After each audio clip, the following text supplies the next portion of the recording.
अब ऑन है।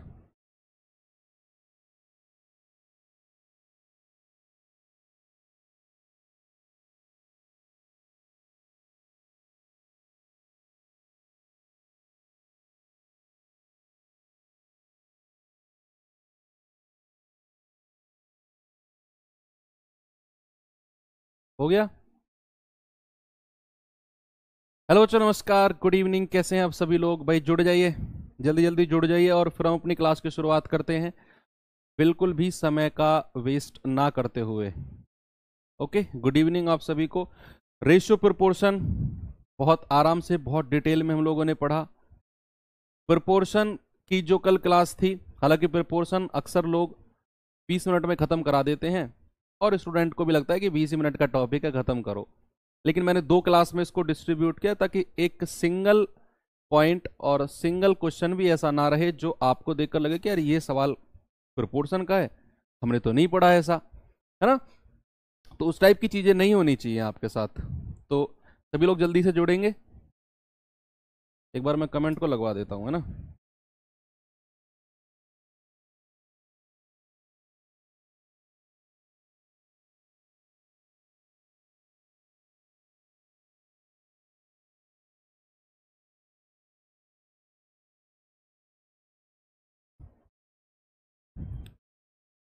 चलिए भाई, ठीक है। तो कल मैंने प्रोपोर्शन स्टार्ट कराया और मैंने आपको बहुत सारी चीज़ें डिटेल में बताई। अब मैंने 15 क्वेश्चन भी आपको कराए। एक क्वेश्चन मैंने होमवर्क का दिया था, उम्मीद करता हूं आप सभी लोगों ने उसे किया होगा। क्या यही क्वेश्चन था? क्या आंसर आया था इसका? जल्दी से बताओ। आप लोग बताएंगे जल्दी से इसका आंसर क्या आया था। भाई सवाल क्या था? यदि 2x+1, x+2, 2 और 5 ये सभी संख्या ना समानुपातिक है, और उसने कहा 3.5, 1 - x और 8, 1 + x के बीच मध्य अनुपाती क्या होगा। दोनों कॉन्सेप्ट मिक्स कर दिए। एक तो मैंने जो कल शुरू में पढ़ाया आपको कि अगर 4 संख्या समानुपातिक है तो जो रेशियो पहली 2 संख्याओं का होगा वही रेशियो बाद की 2 संख्याओं का होगा। वहां से आप निकालेंगे x की वैल्यू और फिर x की वैल्यू को उठाकर रखेंगे यहां पर, आपको 2 संख्या मिलेंगी और फिर उन 2 संख्याओं का आपने क्या निकालना है? मीन प्रोपोर्शन, यानी कि मध्य अनुपात। तो मैं उम्मीद कर रहा हूं 5.25 मुझे आंसर मिल रहा है। इसका मतलब आप सभी लोगों ने इसे प्रैक्टिस किया। तो चलो, सबसे पहले उसने बोला है कि 2x+1, x+2, 2 और 5 ये संख्या ना प्रोपोर्शन में है, समानुपातिक है। तो अगर ये संख्या समानुपातिक है तो भाई पहली 2 संख्याओं का रेशियो, या फिर मैं कहूं कि पहली और लास्ट का गुणनफल जो होगा, भाई ऐसा भी तो कह सकते हैं। कल बताई थी ये बात मैंने आपको कि पहली 2 का गुणनफल यानी कि 5 गुणा 2x+1 ये किसके बराबर होगा? बीच की 2 संख्याओं के गुणनफल के बराबर। बीच की 2 संख्या कौन सी है? 2 गुणा x+2। ये बताई गई थी चीज कल आपको कि पहली और चौथी का गुणनफल इक्वल्स टू दूसरी एंड तीसरी का गुणनफल, या फिर a/b बराबर c/d। बात तो वही आएगी, ad गुणा bc। तो यहां से x की वैल्यू निकालेंगे। भाई इसकी मल्टीप्लाई अंदर कर दो, 5 दूनी 10x + 5 बराबर 2x + 4।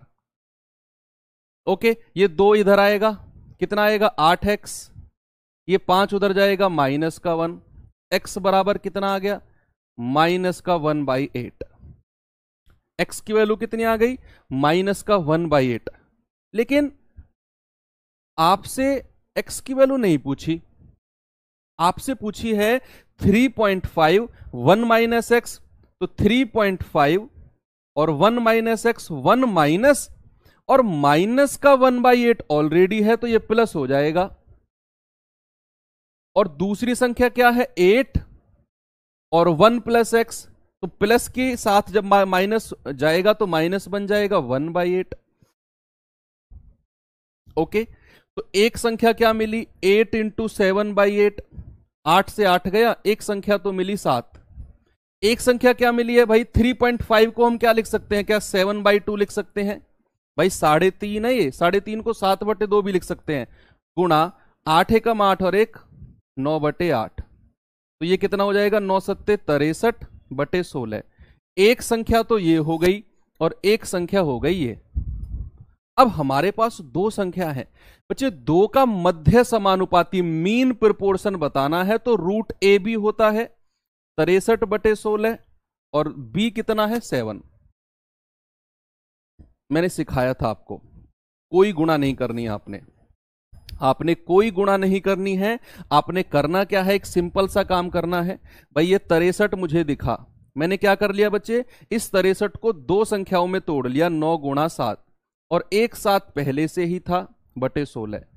अब जितने भी आपको परफेक्ट स्क्वायर दिख रहे हैं, पूर्ण वर्ग दिख रहे हैं, सारे बाहर निकाल लो। जैसे ये 9 एक परफेक्ट स्क्वायर है तो 3 बाहर आ जाएगा, 7 गुणा 7 एक परफेक्ट स्क्वायर है, एक 7 बाहर आ जाएगा, 16 एक परफेक्ट स्क्वायर है, 4 बाहर आ जाएगा। तो 21/4 कहो या 5.25 कहो, बात सेम है। Option number C. ओके, किया था कल आप लोगों ने, मैंने कुछ नहीं किया। पहले मैंने पहले और चौथे को गुणा किया, बराबर दूसरे और तीसरे को गुणा किया, यहां से मुझे x की वैल्यू मिली -1/8। फिर उसने कहा तो 3.5 1 - x और 8 1 + x का मीन प्रोपोर्शन बताना है। मैंने यहां x की वैल्यू को टिकाया है, बस कुछ नहीं किया। तो यहां से मिली मुझे 63/16 और जब यहां पर x की वैल्यू रखेंगे तो यहां से 7। इन दोनों का मीन प्रोपोर्शन होता है रूट ए बी।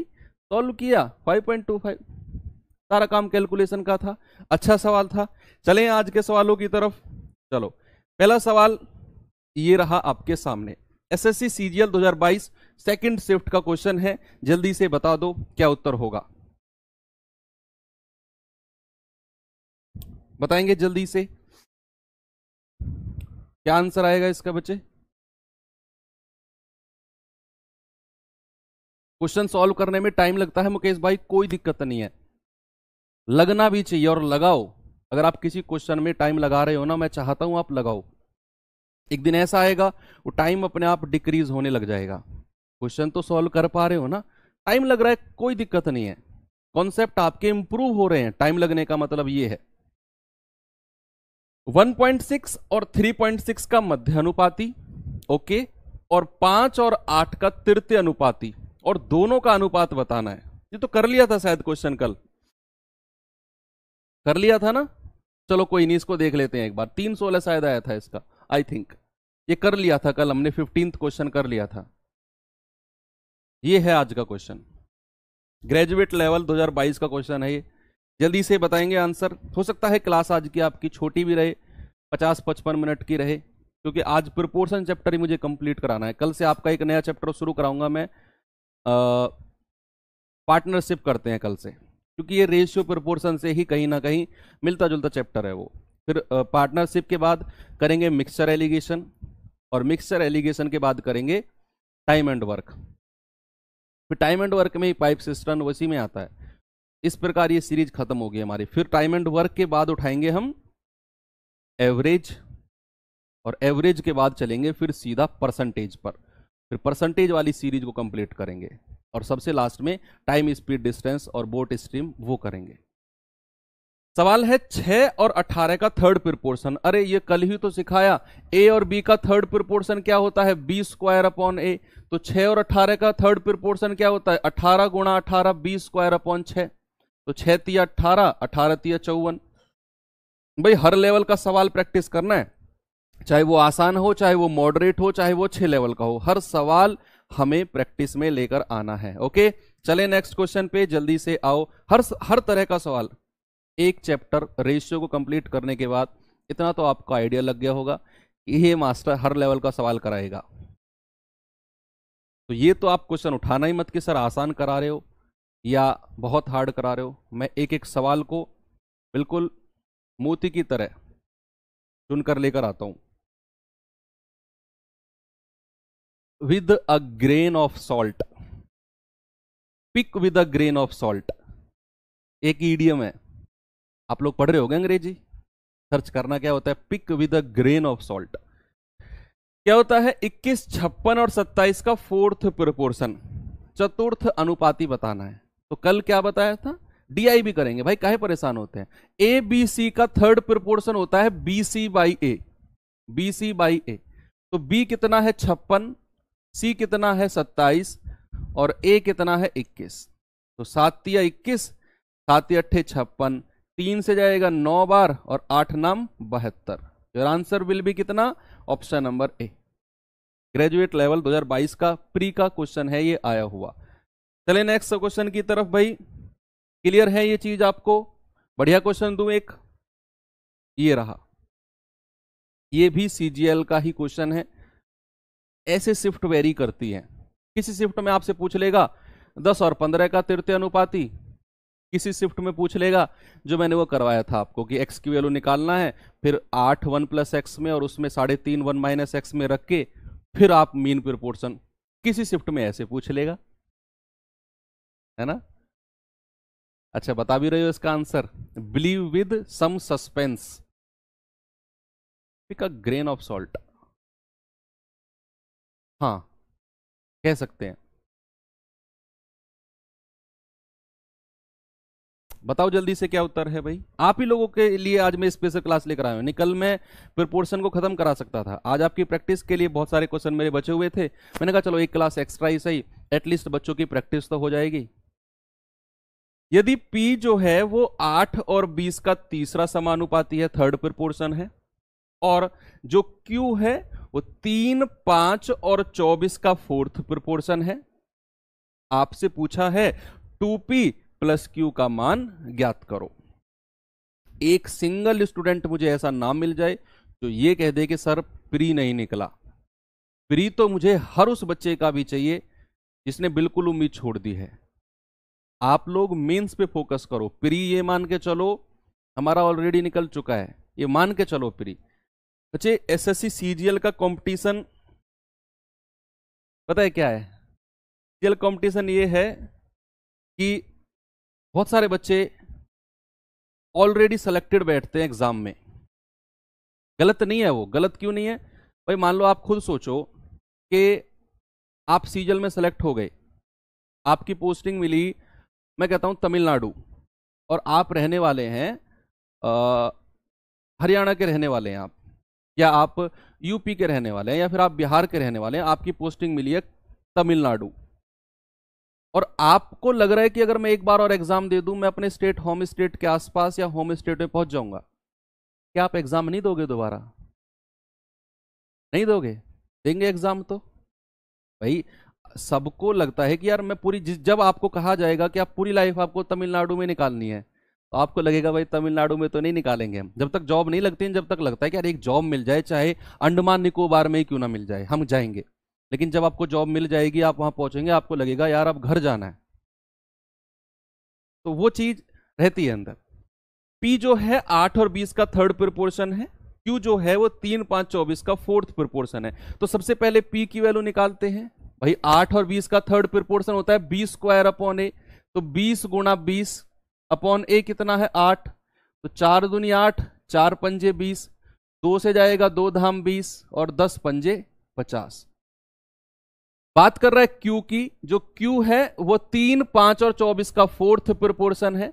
तो आप कहेंगे बी गुणा सी बाई ए, तो 5 गुणा 24 बटे 3, तो 3 अट्ठे 24 और 8 पंजे 40, ये आ गया क्यू। सवाल ने कहा 2p प्लस क्यू बताना है। क्या बताना है भाई? 2p plus Q.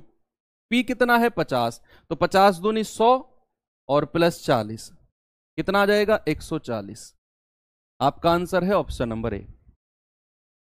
आसान था, कोई दिक्कत नहीं। इस टाइप के सवाल बन रहे हैं एसएससी में आजकल, और अगर प्रोपोर्शन से सवाल बना, मेरा विश्वास करो इसी टाइप का बनेगा, इसी टाइप का बनेगा।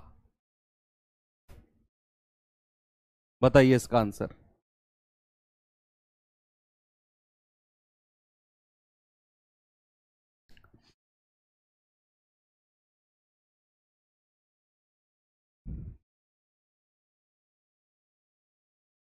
क्या सर पोस्टिंग चेंज नहीं होगी? एसएससी सीजीएल में बच्चे यही थोड़ी सी दिक्कत है। बहुत सारी जॉब ऐसी हैं जिनमें ना अब ट्रांसफर बंद कर दिया है उन्होंने। जैसे जीएसटी इंस्पेक्टर है, आप जीएसटी इंस्पेक्टर बनोगे ना तो आपका ट्रांसफर नहीं होगा। जहां आप एक बार पहुंच गए, आपको एंटायर लाइफ वही निकालना है, अभी तक का रूल है, हो सकता है आगे वो चेंज हो जाए, लेकिन पहले लगो तो सही, बाद का बाद में देखेंगे, पहले उस लेवल तक तो पहुंचो कि आप लगो।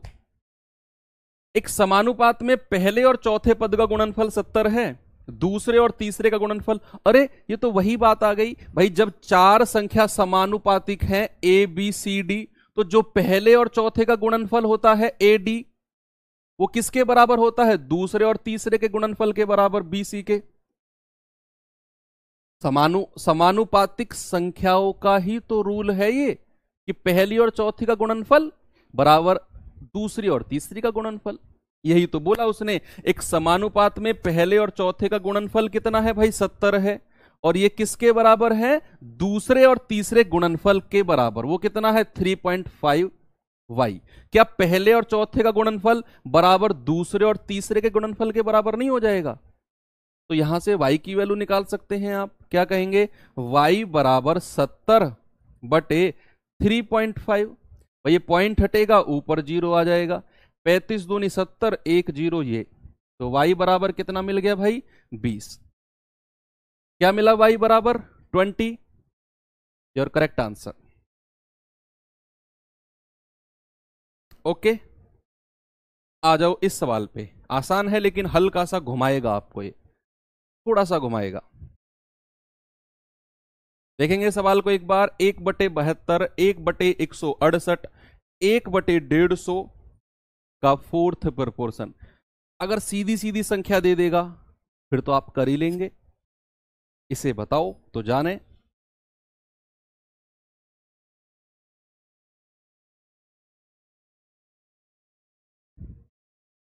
कम हाइट वालों के लिए वर्दी मिल सकती है, हाँ बिल्कुल मिलेगी, कोई क्राइटेरिया नहीं है, जीएसटी इंस्पेक्टर में कोई क्राइटेरिया नहीं, आप आराम से आ जाइए। पढ़ो फिलहाल, टोटल फोकस पढ़ाई पे होना चाहिए, और जीएसटी इंस्पेक्टर की तो भाई भर भर के वैकेंसी आती हैं, भर भर के हर साल, पता नहीं, ऐसा लगता है एसएससी जीएसटी इंस्पेक्टर का अलग ही शहर बसा रहा है। देखो 1/72, 1/168, 1/150 का फोर्थ प्रोपोर्शन, तो एबीसी का फोर्थ प्रोपोर्शन होता है बी गुणा सी अपॉन ए, है ना। मैं इन दोनों को गुणा करूंगा, 1/168 गुणा 1/150 और बटे बी गुणा सी बाई ए, 1/72। ठीक है, अब ये चीज कंफ्यूजन क्रिएट करेगी, 72 कहां पर लेकर जाएं, कहां लेकर जाएं 72 को, मैं बताता हूं कहां लेकर जाते हैं। मैं थोड़ा सा इसको एक लाइन और ऐड करूंगा आपकी कंफर्टेबिलिटी के हिसाब से। भाई ये जो बटे का साइन है ना, इसको मैं डिवाइड में चेंज कर रहा हूं, इसको, इस वाले साइन को मैं लिख रहा हूं 1/168 गुणा 1/150, और जो ये साइन है ना, इसका मतलब मैं लिख रहा हूं डिवाइड बाई, ऐसे भी तो लिख सकता हूं मैं इसे, डिवाइड बाई 1/72। इस चीज को मैं ऐसे लिख सकता हूं, यस और नो, लिख सकते हैं, है ना। तो अगर आप इस भाग के साइन को गुणा में चेंज करते हो, 1/168 गुणा 1/150, अगर इस भाग के साइन को गुणा में चेंज करते हो तो बच्चे ये फ्रैक्शन चेंज हो जाता है, ये कितना हो जाएगा, 72/1। अब ये सॉल्व कर लो आप, ये छोटे छोटे कंफ्यूजन है जो एग्जाम में मिस्टेक करा देते हैं, अपनी ईगो के चक्कर में हम इन कॉन्सेप्ट को सीखते नहीं है, ओ हम ऐसे करेंगे, हम तो डायरेक्ट करेंगे, एग्जाम में दिमाग घूम जाता है, 5 7 10 सेकंड ऊपर नीचे हुई नहीं कि ब्लड प्रेशर हमारा सीधा 150 कूद जाता है। चलिए सॉल्व करिए भाई जल्दी से, कितना आएगा इसका, 12 से घटेगा, 12 छिंग 72, 12 एकम 12, 12 चौके 48, अब 6 से कट जाएगा, 6 एकम 6, 6 दूनी 12, 6 पंजे 30, कितना आ जाएगा, 1/25 गुणा 14, 14 पंजे 70, 14 दूनी 28 और 7 35, क्या आंसर आ गया, 1/350, ये रहा 1/350। क्लियर है, चलें, ओके। इस सवाल पे आएंगे, CHSL आफ्टरनून का ये क्वेश्चन है, कैसे करें इसे, चेंज इसलिए किया मैंने अपॉन वाले साइन को भाग में, क्योंकि बच्चे ये कंफ्यूजन क्रिएट होता है कि 72 को कहां शिफ्ट करें, क्योंकि ऊपर की न्यूमरेटर की संख्या भी फ्रैक्शन में थी, डिनोमिनेटर की संख्या भी फ्रैक्शन में थी, तो कहां शिफ्ट करें वो थोड़ा सा कंफ्यूजन रहता है। उसको दूर करने के लिए बटे के साइन को मैंने भाग में बदल लिया। सवाल ने कहा 3, 4 और 9 के चतुर्थ अनुपाती और 2 और 98 के मध्य अनुपाती के बीच अनुपात बताना है। अब स्पीड आपकी बननी चाहिए इस सवाल में। मुझे पूरी उम्मीद है कि एक एक स्टूडेंट इस सवाल को करेगा। 3, 4 और 9 का चतुर्थ अनुपाती, तो ए बी सी का फोर्थ प्रोपोर्शन होता है बी गुणा सी बाई ए, यानी कि 4 × 9/3, और अनुपात 2 और 98 का मध्य अनुपाती, वो तो √AB होता है 2 × 98। ओके, ये हो जाएगा 3 तिया 9, 4 तिया 12 अनुपात। भाई या तो आप इनको गुणा कर लो या फिर इसे क्या करें, ये गुणा ही कर लो, 196 आएगा। और 196 किसका होता है, 14 का, तो 2 छिक्के 12, 2 सत्ते 14, 6, 7 आपका आंसर है, ऑप्शन नंबर डी। ये सवाल आएंगे आपके एग्जाम में, इन्हें प्रैक्टिस कर लो जो मैं करा रहा हूं, as it is values change करके डायरेक्ट रखेगा आपके एग्जाम में, कि एक ही सवाल में आपसे थर्ड प्रोपोर्शन निकलवाएगा, एक ही सवाल में मीन प्रोपोर्शन निकलवाएगा, और दोनों का आपसे रेशियो पूछेगा एक ही सवाल में।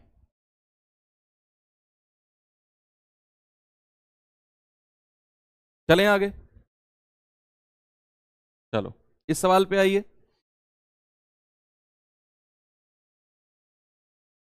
हाँ हाँ भाई, वो सवाल भी करेंगे, वो भी करेंगे कि प्रत्येक संख्या में क्या जोड़ा जाए कि संख्या समानुपातिक हो जाए, वो मैंने रोके हुए हैं सवाल, वो आएंगे।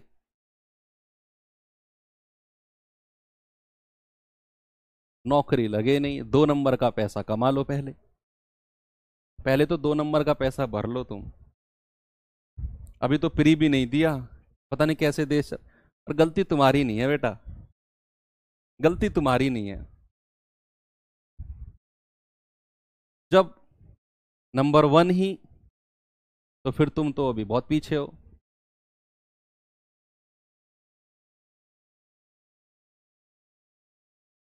चलिए, क्या है सवाल का आंसर, 5, 4। भाई उसने कहा 2, 5, 6 का चतुर्थ अनुपात और 6, 8, 9 का चतुर्थ अनुपात, उन दोनों का भी रेशियो बताना है हमें, क्या होगा। तो यहां इन तीनों का फोर्थ प्रोपोर्शन होता है 5 × 6/2 अनुपात, और उनका भी फोर्थ प्रोपोर्शन 8 × 9 और बटे 6।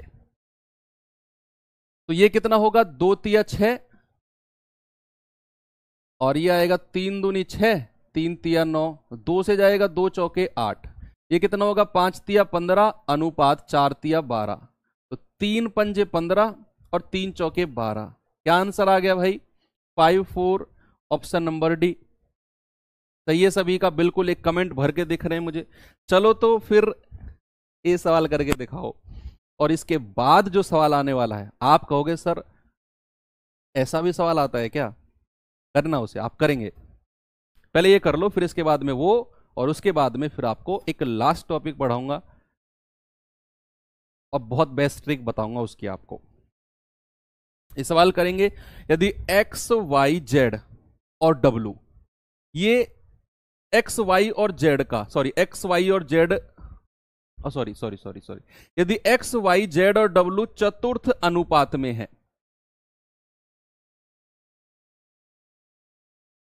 फोर्थ प्रोपोर्शन में है,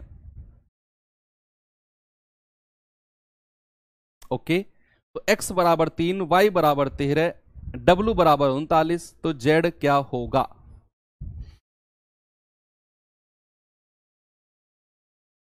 भाई फोर्थ प्रोपोर्शन में है तो क्या दिक्कत है, क्या आंसर आ रहा है जल्दी से बताओ, 9। ये वही तो कॉन्सेप्ट है जो मैं आपको सिखाता आया हूं कि 4 संख्या अगर अनुपात में है, चतुर्थ अनुपात का मतलब है चारों संख्या अनुपात में है, तो पहली और चौथी का मल्टीपल बराबर दूसरी और तीसरी के मल्टीपल के हो जाएगा। भाई पहली और चौथी का मल्टीपल करेंगे तो एक्स डब्ल्यू बराबर किसके होगा, वाई जेड के। सवाल ने कहा कि एक्स वाई और डब्ल्यू का मान है, तो एक्स कितना है 3, डब्ल्यू कितना है 39, वाई कितना है 13 और जेड आपने निकालना है। तो 13 तिया 39 और जेड कितना आ गया 9, ये आ गया आंसर। भाई कोई चार संख्या अगर चतुर्थ अनुपात में है तो पहली और चौथी का गुणनफल बराबर दूसरी और तीसरी का गुणनफल, 9 आ गया।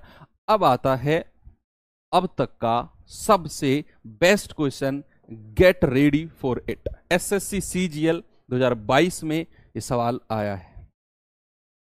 पहले करो और फिर मैं इसका अल्टीमेट ट्रिक बताऊंगा आपको। पहले इसे बेसिक से करो, जिस तरीके से आप 2 दिन से कॉन्सेप्ट सीख रहे हैं उसी कॉन्सेप्ट से रफ कॉपी लेकर बैठो और इसका आंसर बताओ क्या होगा।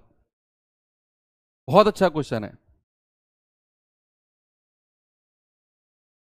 सवाल है find the mean proportion of a cube plus B cube upon a minus b and a square minus B square upon a square minus A B plus B square. आपको थोड़ी सी नॉलेज होनी चाहिए किसकी, आपको थोड़ी सी बच्चे नॉलेज होनी चाहिए। ए क्यूब प्लस बी क्यूब का फॉर्मूला क्या होता है, वो होता है ए प्लस बी और ए स्क्वायर, ये लिख लो अगर नहीं पता तो, प्लस बी स्क्वायर माइनस का ए बी। और अगर मैं कहूं A cube minus B cube का फॉर्मूला क्या होता है, तो ए माइनस बी और A square plus B square plus का ए बी। जब A cube plus B cube निकालना हो तो ए प्लस बी बाहर आएगा और माइनस अंदर चला जाएगा। जब A cube minus B cube निकालना हो तो ए माइनस बी बाहर आ जाएगा और अंदर सब प्लस के हो जाएंगे। अब चलो करते हैं। हमारे सवाल ने हमसे पूछा है कि भाई इन दोनों का मध्य अनुपाती बताना है, तो मध्य अनुपाती होता है under root of A B. क्या होता है बच्चे, under root of A B. A कितना है, A cube plus B cube बटे ए माइनस बी, और बी कितना है A square minus B square बटे A square minus A B plus का बी स्क्वायर। यही है। क्या आप A cube plus B cube की वैल्यू यहां पर टिका सकते हैं, रखो। A cube plus B cube की वैल्यू अगर मैं यहां पर रखूं, जो कि मेरे पास ये है A cube plus B cube, अगर मैं इसकी जगह रखता हूं तो क्या बनेगा, ये बनेगा ए प्लस बी और A square plus B square minus A B. ये A cube plus B cube की वैल्यू है, गुणा A square minus B square को क्या आप ये लिख सकते हैं ए माइनस बी और ए प्लस बी। भाई ए स्क्वायर माइनस बी स्क्वायर का क्या फॉर्मूला होता है, ए प्लस बी और ए माइनस बी। सबको ओपन कर दिया मैंने, सारे फॉर्मूले लगा दिए। नीचे क्या है ए माइनस बी और A square minus A B plus का बी स्क्वायर। अब देखो जो जो चीज कैंसिल आउट हो रही हैं उन्हें हम कैंसिल आउट करेंगे। जैसे ये a माइनस बी से a माइनस बी गया, इससे ये गया, बचा क्या a प्लस बी और a प्लस बी। यानी कि मेरे पास बचा है under root of a plus b का होल स्क्वायर। और अगर होल स्क्वायर से अंडर रूट कट जाएगा, बाहर निकल के आएगा a प्लस बी। क्या निकल के आएगा ए प्लस। ये अंडर रूट में ए प्लस बी और ए प्लस बी 2 बार बचा है बच्चे, ये इसका स्क्वायर हो जाएगा अंडर रूट में। और अगर किसी संख्या का अंडर रूट में स्क्वायर होता है ना, वो कट जाती है, बाहर केवल एक्स निकल के आता है। तो यहां स्क्वायर अगर अंडर रूट में है ना, तो बाहर ए प्लस बी निकल के आएगा। आपका जो आंसर है वो हो जाएगा ए प्लस बी। अभी से और अच्छा एक आइडियल स्टूडेंट वाला अप्रोच कैसे हम इसमें लगा सकते हैं, कोई बताएगा? मैं कमेंट में वेट कर रहा हूं आपका। बताओ क्या इसमें और मैं सोच सकता हूं, क्या अप्रोच लगा सकता हूं। अपॉन ए माइनस बी होगा बच्चे, वो तो कैंसिल आउट हो गया। ए स्क्वायर माइनस बी स्क्वायर को ओपन किया तो आपने, क्या अप्रोच हो सकता है इसमें, बताओ।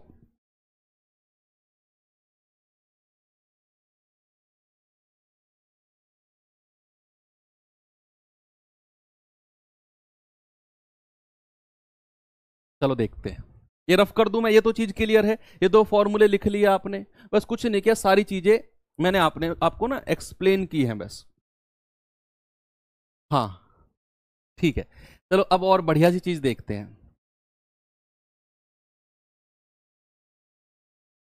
भाई आप मुझे एक बात बताओ, मुझे ये दो टर्म्स दिए हुए हैं, ये दो टर्म्स दिए हुए हैं, नीचे ऑप्शन भी मुझे कुछ कुछ ऐसे दिए हुए हैं। अगर मैं किसी एक की वैल्यू को 0 कर दूं, ए और बी में दो टर्म्स दिए हुए हैं, अगर मैं किसी एक की वैल्यू को 0 कर दूं, बशर्ते दो कंडीशन नहीं बननी चाहिए। हालांकि ये चीज आपको अलजेब्रा में राहुल सर बताएंगे कि फॉर्मेट 0/0 और 1/0 का नहीं बनना चाहिए, ये दो फॉर्मेट नहीं बनने चाहिए। बस आप वैल्यू रख सकते हो किसी की भी 0, ये दो कंडीशन नहीं बननी चाहिए, 0/0 और 1/0। बाकी आप कुछ भी वैल्यू रखो, अलजेब्रा तो सारा का सारा वैल्यू पुटिंग पे होता है, सारा का सारा अलजेब्रा और ट्रिग्नोमेट्री सारा वैल्यू पुटिंग पे हो जाता है। तो यहां अगर मैं b को 0 कर दूं तो बच्चे ये हो गया 0, देखना आप कितनी जल्दी आपका आंसर आएगा। अगर मैं b को 0 कर दूं तो ये हो गया 0, ये हो गया 0, इससे एक कट जाएगा तो पहली संख्या से तो मिलेगा a²। पहली संख्या से क्या मिलेगा बच्चे मुझे a²। दूसरे में मैंने 0 कर दिया b को, मतलब सब में b को 0 करना है, पुट b बराबर 0, ये 0 ये 0, a² बटे a² क्या होगा 1। दूसरी संख्या मुझे क्या मिली 1, और इन दोनों का अगर आपने क्या करना है मीन प्रोपोर्शन, तो a² इंटू 1 बाहर निकल के आएगा a। ऑप्शन में b बराबर 0 रखो, a कहां मिल रहा है आपको, यहां तो 1 है, ये तो आंसर ही नहीं है। b बराबर 0 रखोगे तो a बटे a 1 आ जाएगा, ये भी आंसर नहीं है। यहां b बराबर 0 रखोगे तो रूट a मिलेगा, ये भी आंसर नहीं है। b बराबर 0 रखोगे तो केवल a मिलेगा, यही मेरा आंसर हो जाएगा। ये है आपका बहुत अच्छा अप्रोच, लेकिन ये आप जब अप्लाई करेंगे जब आप अलजेब्रा भी पढ़ चुके होंगे, वैल्यू पुटिंग का कॉन्सेप्ट सीख चुके होंगे, नहीं तो आप अपना वही बेसिक कॉन्सेप्ट जो मैंने आपको सिखाया। ओके चलिए अब मैं कुछ आपको सिखाता हूं। भाई मैंने आपको कल फर्स्ट क्लास में मैंने आपको सिखाया कि कोई भी दो संख्या, 2 मिनट रिपीट कराऊंगा, अगले 5 मिनट कॉन्सेप्ट और अगले 15 मिनट में 5-6 सवाल और फिर क्लास आपकी खत्म, है ना। मैंने आपसे कहा कोई दो संख्या, अगर इस टाइप से 4 संख्या लिखी हुई हैं, यानी कि ये संख्या समानुपातिक होंगी a बटे b बराबर c बटे d, ये बताया था मैंने आपको। ओके अब आराम से बैठ के 5 मिनट पेन को साइड में रख दो, 5 मिनट पेन को साइड में रख दो, जैसा मैं इंस्ट्रक्शन दूं वो सुन लो। 5 मिनट देखेंगे। अगर मैंने आपसे कहा बच्चे 2, 5, 10,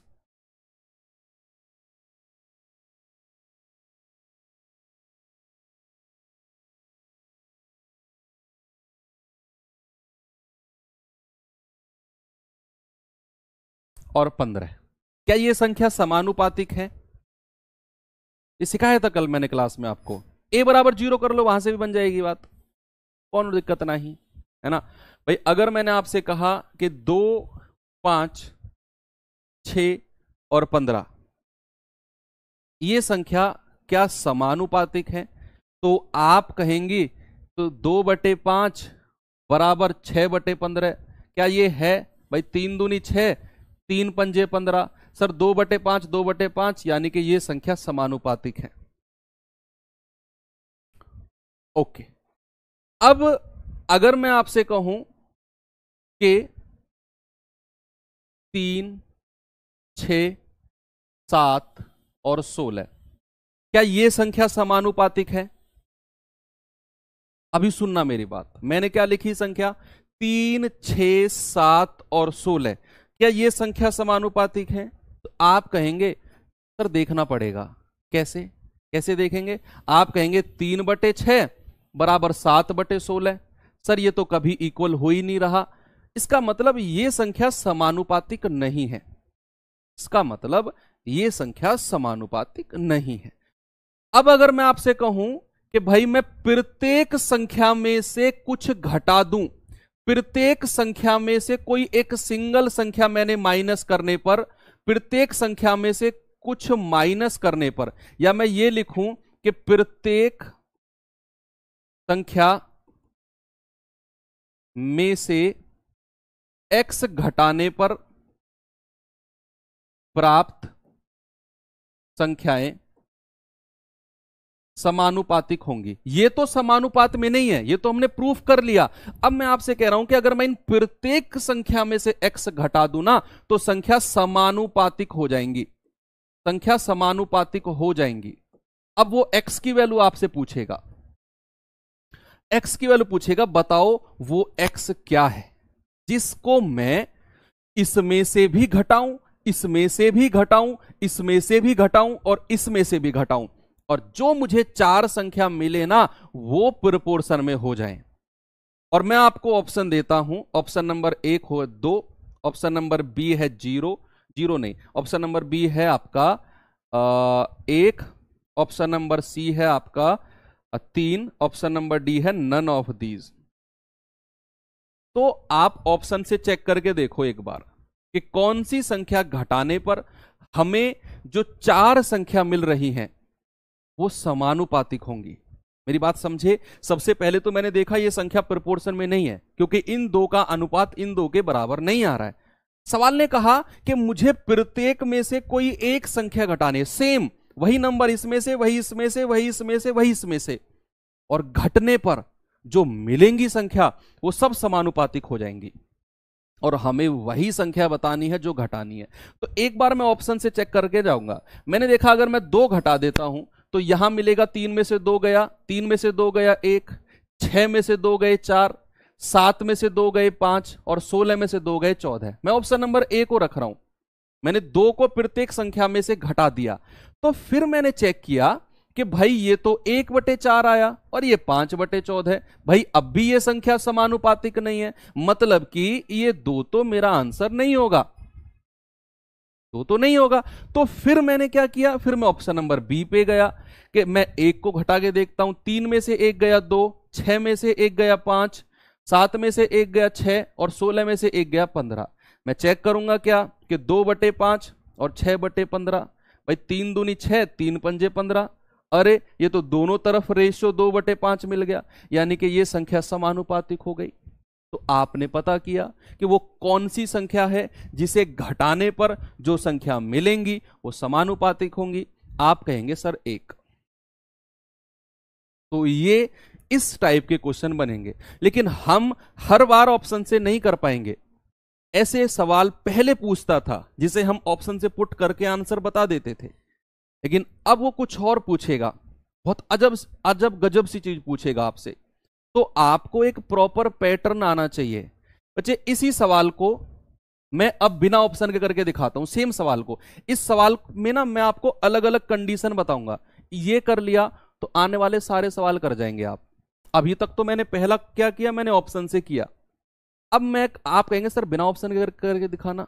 बिना ऑप्शन के करें तो भाई उसने कहा प्रत्येक संख्या में से x घटाना है, तो मैं क्या कहूं कि 3 - x बटे 6 - x बराबर 7 - x बटे 16 - x। भाई अगर मैं प्रत्येक में से x घटा देता हूं तो पहली और दूसरी का अनुपात बराबर तीसरी और चौथी के अनुपात के बराबर होगा। यस, डॉग एंड कैट वाले क्वेश्चन बच्चे प्रिया राज जी वो उसमें करेंगे, मिक्सर एलिगेशन में। भैया प्रत्येक में से x घटाया है, यहां से भी, यहां से भी, यहां से भी, यहां से भी, और घटने के बाद में संख्या समानुपातिक हो गई। तो बच्चे अब आप क्रॉस मेथड करके x की वैल्यू निकालिए। भाई इसकी गुणा इसमें करिए और इसकी गुणा इसमें। तो जब आप 3 - x की गुणा 16 - x में करेंगे बराबर 7 - x की गुणा 6 - x में करेंगे। तो पहले तो 3 की गुणा इसमें करो, 16 × 3 = 48, माइनस 3 की गुणा इसमें करो 3x, माइनस x की गुणा इसमें करो 16x, प्लस और x गुणा x² सेम चीज इधर करो कि 7 की गुणा इसमें करो 7 × 6 = 42, माइनस 7x। भाई इसमें करेंगे तो माइनस 7x, इसमें करेंगे माइनस के 6x और माइनस प्लस का x²। बच्चे x² से x² कट गया क्योंकि बीच में बराबर का साइन है। बीच में बराबर का साइन है तो एक्स स्क्वायर से एक्स स्क्वायर कट गया। फिर आपने क्या किया, ये आया 48 माइनस 16 और 3 19x बराबर 42 माइनस 7 और 6 13x। ये 19 उधर चला गया, कितना बचा 6x, भाई 19 प्लस का हो गया 13 माइनस का है, और 42 इधर आया तो 6 बचा, तो x बराबर कितना आ गया 1। x कितना आ गया 1। अब जब मैंने ऑप्शन से किया तो आपने कहा सर बिना ऑप्शन के करके दिखाओ, मैंने बिना ऑप्शन के किया। अब मैंने बिना ऑप्शन के किया तो आप कहने लगे सर ये तो मेथड बहुत बड़ा हो गया, मेथड ये तो बहुत बड़ा हो गया, तो कोई शॉर्ट मेथड बताओ बिना ऑप्शन के। और शॉर्ट मेथड वही चीज है जो हम अपने हर सवाल में अप्लाई करेंगे, वही चीज है जो हम अपने आने वाले सवालों में अप्लाई करेंगे, जिसे मैं अब आपको बताने वाला हूं। वो मैंने डायरेक्ट जानबूझकर नहीं बताया आपको, क्योंकि आपको ये सारी क्लैरिटी होनी जरूरी थी कि ऑप्शन से किस तरीके से चीजें कैलकुलेट होती हैं, बिना ऑप्शन के कैसे क्रॉस मेथड करके आता है। और जब ये सब आप सीख चुके हैं तो अब आपको मैं बहुत अच्छी चीज बताने वाला हूं। देखो यहां पर मैंने आपसे कहा कि ये संख्या समानुपातिक है, प्रत्येक में से x को घटाया है, प्रत्येक में से ना उसने x को घटाया है। अब हम क्रॉस मल्टीप्लाई नहीं करना चाहते। अब मैं आपको दो मेथड बताऊंगा, आपको ना तो ऑप्शन वाला मेथड अप्लाई करना है, ना आपको ये करना है जो मैंने अभी आपको बताया। अब जो बताने वाला हूं इनमें से किसी एक को सिलेक्ट करना है आपने, और उसी से ही सारे सवाल करने हैं। जिसको जो मेथड पसंद आए वो अप्लाई करना। मेथड नंबर 1 करने वाला हूं मैं, मेथड नंबर 1। मेथड नंबर 1 क्या है बच्चे, देखना इस तरीके से तो लिखना पड़ेगा आपको, लिख दिया। फिर आप ऊपर की जो 3 और 7 है ना संख्या न्यूमरेटर में, इनका डिफरेंस बताओ क्या है। भाई 3 और 7 का डिफरेंस कितना है 4। नीचे की 6 और 16 का डिफरेंस बताओ कितना है, 6 और 16 का डिफरेंस है 10। ऊपर की न्यूमरेटर की संख्या का डिफरेंस कितना है 4। सुनते रहना, ये मेथड एक बार दिमाग में सेट हो गया कभी नहीं भूलोगे। 3 और 7 का डिफरेंस 4, 6 और 16 का डिफरेंस 10। क्या करना है, किसी एक साइड को, या तो इस साइड को या फिर इस साइड को 4/10 के बराबर कर दो। अगर मैं कहूं 3 माइनस एक्स बटे 6 माइनस एक्स बराबर किसके बराबर करना है 4/10। आप इसको भी कर सकते हो, 7 माइनस एक्स बटे 16 माइनस एक्स को भी 4/10 के बराबर कर सकते हो, आंसर वही आएगा, वही आएगा, है ना। तो यहां से अब एक्स की वैल्यू निकाल दो आप, कोई स्क्वायर स्क्वायर नहीं आएगा भाई। 2 दूनी 4, 2 पंजे 10, क्रॉस मल्टीप्लाई करेंगे 5 तिया 15 माइनस 5x बराबर 6 दूनी 12 माइनस 2x। ये कितना आएगा, ये आ जाएगा आपका 5 उधर जाएगा 3x, 15 में से 12 गए 3, x बराबर 1 आपने निकाल दिया, बस हो गया, हो गया, है ना। क्या किया आपने, 3 और 7 का डिफरेंस 4, 6 और 16 का डिफरेंस 10, किसी एक साइड को या तो इसको या फिर इसको 4/10 के बराबर कर दो, आपका आंसर आपको मिल जाएगा। एक तो हो गया ये मेथड। बहुत सारे बच्चे एक दूसरा मेथड भी जानते हैं कि सर इसी का ही एक दूसरा मेथड होता है, वो मेथड मैं लिख देता हूं, चाहे तो उसे कर लेना, नहीं तो मत करना। अब मैं जो सवाल कराऊंगा ना वो आपको एक सिंगल मेथड से कराऊंगा, चारों मेथड से सवाल नहीं कराऊंगा। चारों तो मैंने आपको बताए, एक सिंगल से करेंगे इस वाले से। एक फोर्थ भी देख लो मेथड क्या है भाई, 3 माइनस एक्स बटे 6 माइनस एक्स बराबर 7 माइनस एक्स बटे 16 माइनस एक्स। हमें एक्स की ना डायरेक्ट वैल्यू निकालनी है। एक मेथड और क्या होता है कि हमने पहले तो ये दोनों डिफरेंस लिए, अब इस बार हम क्या करेंगे, इन दोनों का डिफरेंस ले लो। इन दोनों का डिफरेंस कितना है 3, और 7 और 16 का डिफरेंस कितना है 9। इस बार ऐसे डिफरेंस ले रहे हैं, ये 3 और 6 का डिफरेंस, ये 7 और 16 का। करना क्या है, इस 3 की मल्टीप्लाई तो इसके न्यूमरेटर में कर दो, 3 गुणा 7 माइनस एक्स, और इस 9 की मल्टीप्लाई इसके न्यूमरेटर अंश में कर दो, तो 9 गुणा 3 माइनस एक्स, और दोनों को बराबर कर दो। मैंने क्या किया, मैंने किया कि इन दोनों का डिफरेंस 3, 7 और 16 का डिफरेंस 9, जो इधर 9 आया है, इस 9 को तो इसके अंश से मल्टीप्लाई करना है, और जो इधर 3 आया है इसको इसके अंश से मल्टीप्लाई करना है, और आपका आंसर आ जाएगा। कैसे आएगा भाई? 3 तिया 9, किधर आया? 3 तिया 9 माइनस 3x बराबर 7 माइनस x, है ना। अब ये 3 जाएगा उधर, 3 में से x गया 2x, और 9 में से 7 गए 2, x बराबर कितना आ गया? 1। ऐसे भी आपने निकाल दिया। अप्लाई हम ये वाला मेथड करेंगे, चारों नहीं करेंगे, खामा कंफ्यूजन होगा। ये तो मैंने आपको अप्रोच बताई है। बहुत सारे बच्चों को ये पसंद आएगा, बहुत सारे बच्चों को ये पसंद आएगा। जिसको जो पसंद आए उससे अप्लाई कर लेना। सवाल नंबर चलते हैं नेक्स्ट पे, जल्दी से बताएंगे सभी बच्चे इसका आंसर क्या होगा। देखो, ऑप्शन से नहीं कर सकते क्योंकि अब वो सवाल आने बंद हो गए हैं जहां पे वो आपसे x की वैल्यू पूछता था ना। अब आपसे x की वैल्यू नहीं पूछेगा। देखो क्या पूछा, यदि प्रत्येक संख्या 20, 37, 37, 54, 105 में से x घटा दिया जाए, हर संख्या में से वो x घटा रहा है, और ऐसा करने पर संख्या समानुपाती है। आपसे अगर वो x की वैल्यू पूछता, ऑप्शन से रखते, चेक कर लेते। ऑप्शन से नहीं पूछा, उसने कहा 7x माइनस 5 और x प्लस 1 का औसत बताना है। x प्लस 1 का मीन प्रोपोर्शन, सॉरी ये मीन प्रोपोर्शन है बच्चे, ये मीन प्रोपोर्शन है, मध्य अनुपात, मध्य अनुपात, ये बताना है आपको। अब आप बताओ क्या आप इसे कर सकते हैं? बताइए भाई। संख्या कह रहा है कि प्रत्येक में से ना x घटाना है, तो अपनी वही कंडीशन तो मुझे लिखनी पड़ेगी। 20 माइनस एक्स और 37 माइनस एक्स बराबर 54 माइनस एक्स बटे 105 माइनस एक्स। इन दोनों का डिफरेंस कितना है भाई? इन दोनों का डिफरेंस है आपका 34। इन दोनों का डिफरेंस कितना है? 5 15 में से 7 गए 8, 9 में से 3 गए 6। किसी एक को, या तो इसको या इसको 34 बटे 68 के बराबर कर दो, तो 20 माइनस एक्स बटे 37 माइनस एक्स बराबर 34 बटे 68। ये पूरा 1 बटे 2 बार जा रहा है, 1 बटे 2, घबराना मत, ये 1 बटे 2 कट गया, 34 दूनी 68। क्रॉस मल्टीप्लाई करेंगे, 20 दूनी 40 माइनस 2x बराबर 37 माइनस एक्स।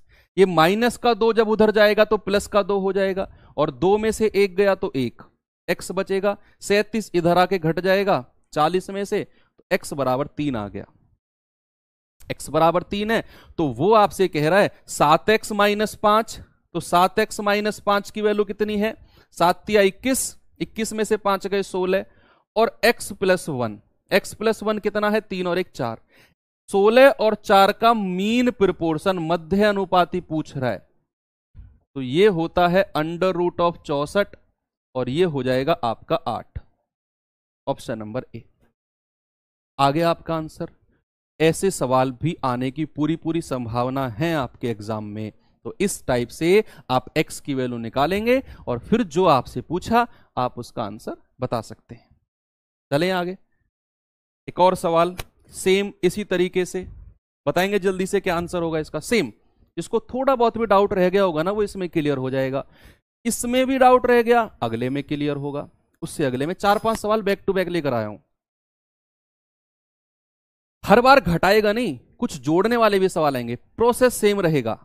यहां पर तो आपको दिख रहा है कि प्रत्येक में से x घटाया, हो सकता है प्रत्येक में x जोड़ दे, वो भी आएगा सवाल, वो भी सेम प्रोसेस से करना है। 23, 39, 32, 56 प्रत्येक में से x घटाया जाए तो प्राप्त संख्याएं समानुपाती होंगी। तो आपको क्या बताना है बच्चे? x प्लस 4 और 3x प्लस 1 का मध्य अनुपाती, मध्य अनुपाती, मध्य अनुपात बताना है, मीन प्रोपोर्शन। बताइए जल्दी से क्या होगा। उम्मीद करता हूं आप सभी लोग इसका आंसर सही देंगे।